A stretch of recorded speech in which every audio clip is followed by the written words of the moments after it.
Sina Mr. Boris at Mrs. Ava noon ay papauwi sa bahay matapos ang nakakapagod na araw sa pagtatrabaho. Ang mag-asawa ay nagmamay-ari ng isang supermarket na kanilang pinamamahalaan. May malaki at magandang bahay sila na di kalayuan, kaya nagagawa lamang nilang maglakad papauwi sa bawat araw. Isang araw, habang naglalakad papauwi, si Mr. Boris sa pagod ay pansamantala na munang naupo sa isang bench dahil nasakit na rin ang kanyang likuran. Nasakit na talaga ng sobra yung likod ko. Ano ba to? Tumatanda ka na kasi. Hindi na kaya ng katawan mo ang maghapong nakaupo lang sa iyong opisina. Hinawakan na lamang ni Mrs. Aba ang kamay ng asawa para alalayan ito at masabay ng muli sa pag-uwi. Sila ay kapwa nasa edad 80 taong gulang na, pero nagagawa pa ring maalagaan ng maayos ang kanilang market. Hindi kasi sila nagagawang tulungan ng kanilang dalawang anak na babae. Sa bawat pagkakataon ay umuwi ang mag-asawang matanda na magulo ang bahay. Maraming hugasin sa lababo, nagkalat ang mga pinaghubarang damit kahit saan at kalat-kalat na gamit.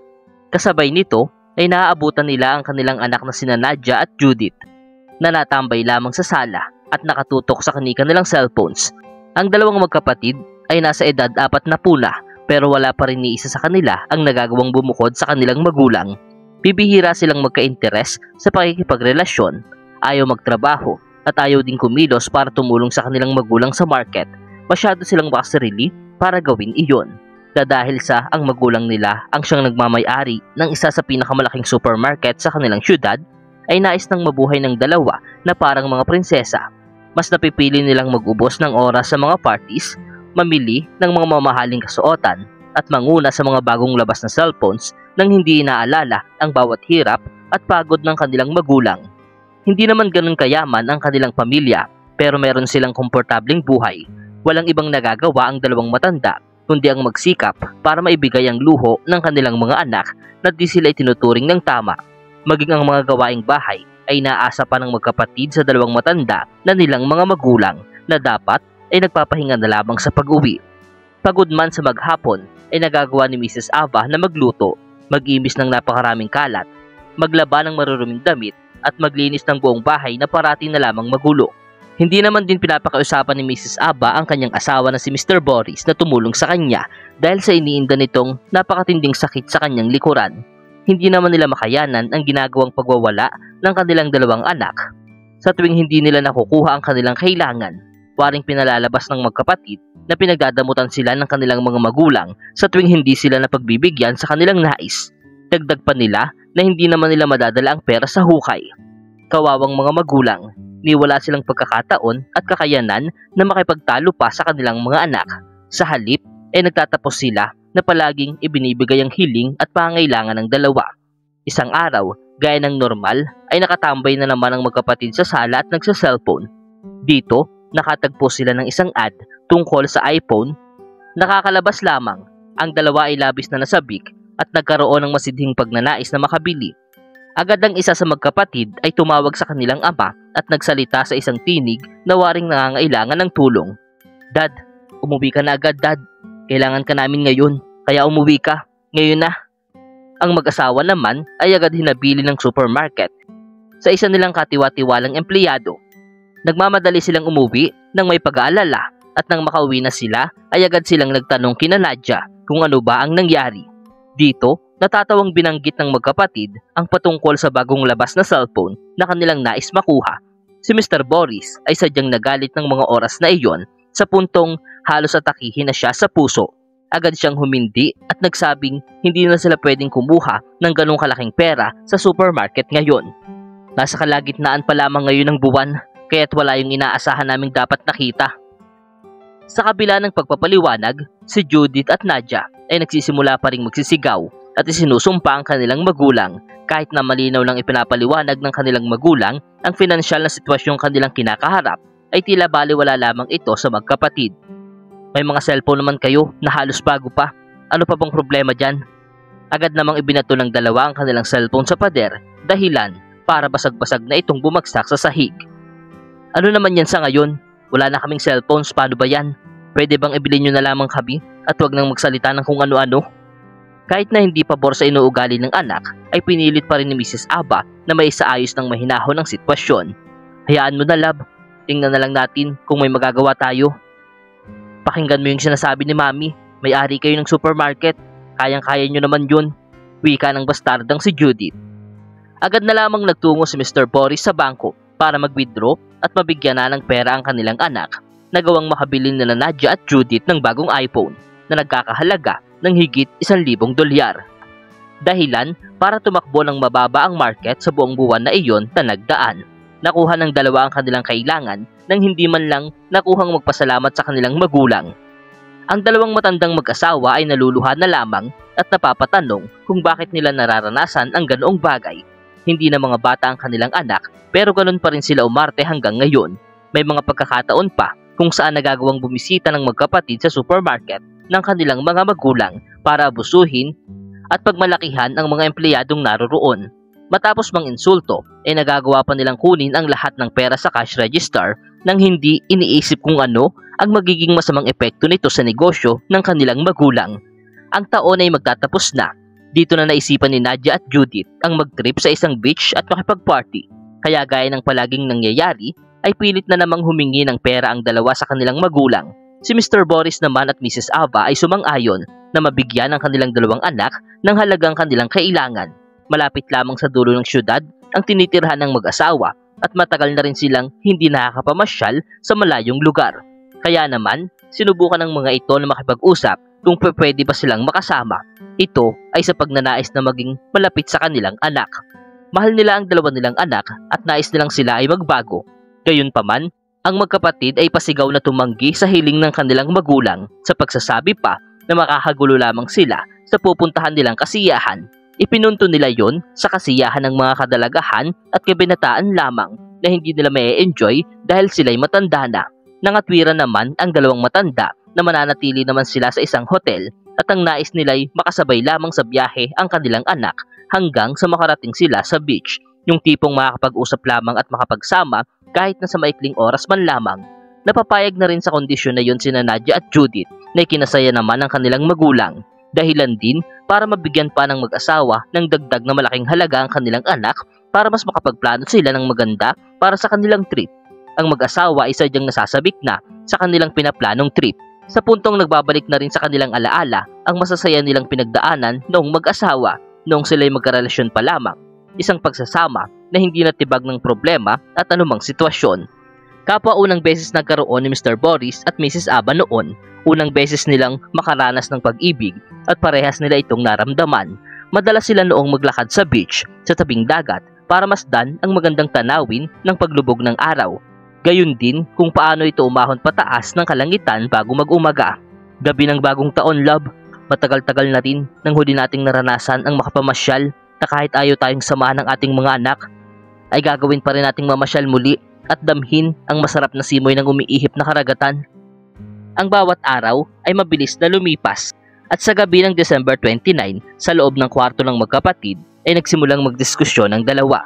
Sadyang di nila kaya madala ang kanilang magulang sa trip. Kaya ang dalawang masamang anak ay nakabuo ng isang plano. Kinabukasan ay nagsimula na ang magkapatid na mag-impake ng kanilang mga gamit. Isinakay nila ito sa kotse at nakita naman ito ng kanilang magulang na naghanda na ring mag-impake para makasama. Sabik na sabik ang mag-asawa na kahit hindi man lang sila inalalayan ng kanilang anak ay nagawa pa rin nilang maibaba sa hagdan ang kanilang mga bagahe. Pero nang akto ng isasakay ng mag-asawa ang kanilang mga bagahe sa sasakyan ay umeksena na ang kanilang anak at umawat. Pasensya na, Dad. Madami pa kasi kaming ilalagay na gamit dyan. Ganito na lang, magpahinga na muna kayo ni Mami. Ibalik nyo na muna itong mga bagahe nyo sa inyong kwarto. At saka na lang natin iibabaw sa aming mga bagahe para madali ding makuha. Nagkatinginan ang mag-asawa pero agad na ring sumang-ayon. Matapos yon ay nagawang pumunta ng magkapatid sa supermarket para kunin pa ang pera ng cash register. At dahil nasa kanila naman ang susi ng sasakyan, pagka-uwi ay agad na silang umalis ng may pagmamadali. Nagising naman si Mr. Boris na tuwang-tuwa at nasasabik ng sobra. Ginising din niya ang kanyang asawa sa pamamagitan ng halik at sinabing, "Halika na, love, ngayon na ang oras na ating pinakahihintay. Samahan mo na ako sa baba at magpatulong na tayong ipasok ang mga gamit sa sasakyan para makaalis na rin tayo."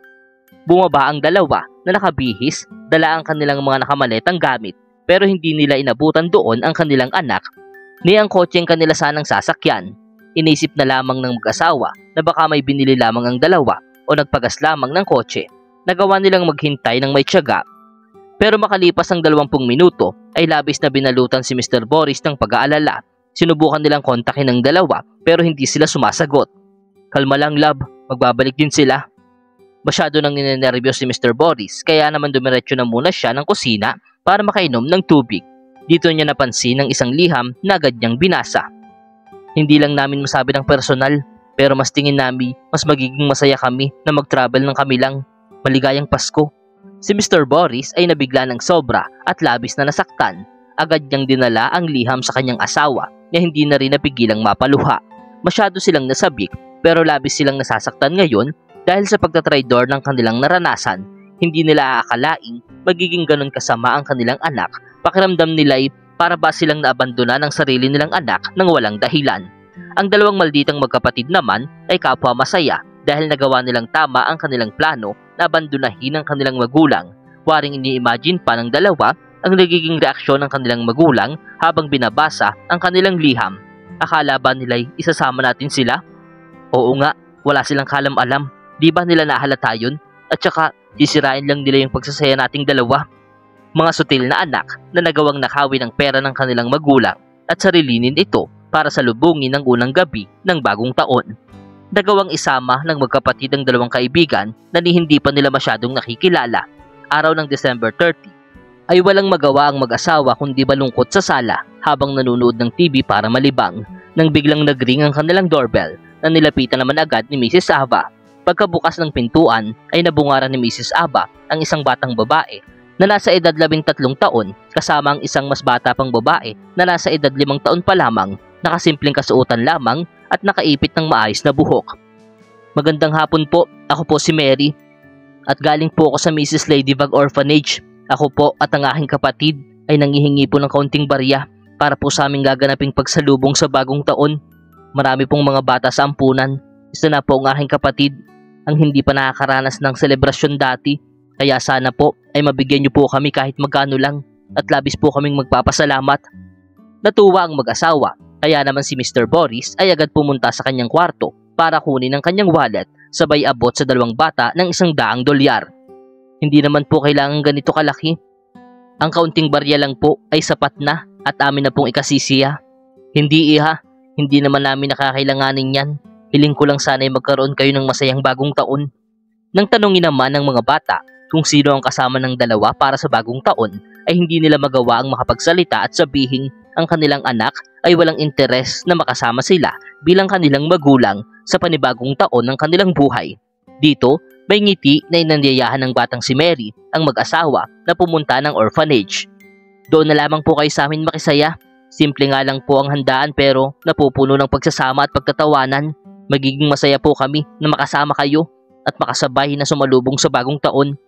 Masyadong nasorpresa si Mr. Boris sa nangyayari. Nagawa nilang maging handa para masamahan ng dalawang batang babae. Sinamahan ng mag-asawa sa paglalakad ang mga bata pabalik ng ampunan. Pero nang makaramdam na ang batang kapatid ni Mary ng pagkapagod, ay napatingin na lamang ito kay Mr. Boris. Lola, Lolo, kargahin niyo na lang po ako. Napangiti na lamang si Mr. Boris sa labis na kasiyahan. Wala silang ibang ninais noon ng kanyang asawa kundi ang mabiyayaan ng isang apo. Pero ang kanilang salbahing mga anak ay hindi nagawang magpakasal ni makipagrelasyon kanino man. Pero maaaring tama na rin yon para sa mag-asawa dahil napagtanto na nila kung paano magiging masamang ina ang kanilang anak pag nagkataon. Pagkapasok ng ampunan ay agad ipinakilala ni Mary ang kanyang bisita sa lahat na agad namang nagsitakbuhan papalapit para mayakap ng mahigpit ang dalawang matanda. Pinuno ang mag-asawa ng mga yakap na labis nagpasaya ng kanilang puso. Ngayon lamang sa kauna-unahang pagkakataon nakadama ng ganong klaseng pagmamahal ang dalawa na walang katulad. At dahil bisita lamang sila sa party, ay nagawa ng dalawa na mag-donate ng dagdag panghalaga ng pera para makabili pa ng mga dagdag na pagkain at minatamis na tiyak may iibigan ng mga bata. Sa sumunod na araw, December 31, ang mag-asawa ay magkasabay ng nagising at masaya ng naghanda para sa sisimulang selebrasyong mamayang gabi. Nagsuot si Mrs. Ava ng purong puti habang si Mr. Boris naman ay purong pula para magpresenta ng kapayapaan at pag-ibig na siyang nararamdaman din nila ng mga oras na iyon. Ang makukulay na disenyong ginawa ng mga bata ay talaga namang nakakamangha. Ang lahat ay naihanda ng simple pero maganda at kaaya-aya. Matapos ang gabi ng kainan, ay nagpaputok naman ang mga bata kasabay ng putukan sa labas at sabay-sabay nagsisigawan ng maligayang bagong taon. Naging masaya ang mga bata, gayon din sina Mrs. Ava at Mr. Boris, na ngayon ay naggawa ng isang desisyong magpapabago sa kanilang buhay. Kinabukasan, sa unang araw ng bagong taon, ay nagawang maghanda ng mag-asawa ng malaking sorpresa para sa mga bata ng ampunan. Makalipas ang 3 araw, ang magkapatid ay agad nang umuwi ng tahanan, naghahanda na sa pangangatwirang kanilang sasabihin, pero nang makapasok sa loob ng bahay ay nabungaran na nila ang kanilang magulang na magkatabing nakahiga sa kama at wala ng buhay. Namatay silang magkasama at magkatabi, magkahawak pa ang kamay. Nalungkot ang dalawa sa una, pero nagawa pa nilang pumunta muna sa supermarket para muling kumuha ng pera na gagamitin umano nila sa pagpapalibing at iba pang mga bagay.